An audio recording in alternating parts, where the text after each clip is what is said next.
Imagine one day suddenly being forced out of your job or school and sent with you and your family to live in an internment camp simply because of your racial and ethnic origins. That's exactly what happened to Fred Korematsu. Fred was born in 1919 in Oakland, California, to Japanese immigrants who arrived in the United States in 1905. He was active in his community and school and worked in his family's flower business. Following the attack on Pearl Harbor, Fred tried to help the American cause by working as a welder and was even promoted to a foreman.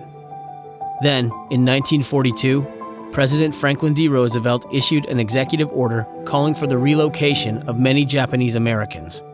Rather than report to an internment camp, Fred ran from the internment officers for weeks before he was arrested and held in jail in San Francisco.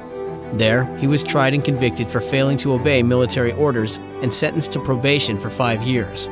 Fred and his family were then sent to the Central Utah War Relocation Center, where they were forced to live in a converted horse stall. During the time he was imprisoned, Fred was looked down upon by other Japanese Americans who had followed the law in order to show the government that they were loyal Americans.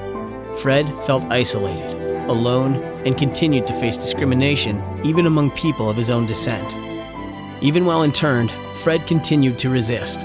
In the court system, he fought to have his conviction overturned. Eventually, the cause made its way to the Supreme Court, which upheld Fred's conviction in 1944, stating that the internment of Japanese Americans was lawful in times of emergency and peril. Fred Korematsu's story did not end with his release from the internment camp.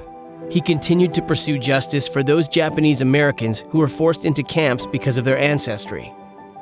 Decades later, after an in-depth investigation into his case, Fred Korematsu's conviction was officially overturned in 1983. Fred Korematsu's persistence and courage remind us all that race and ethnicity have nothing to do with being a loyal American citizen.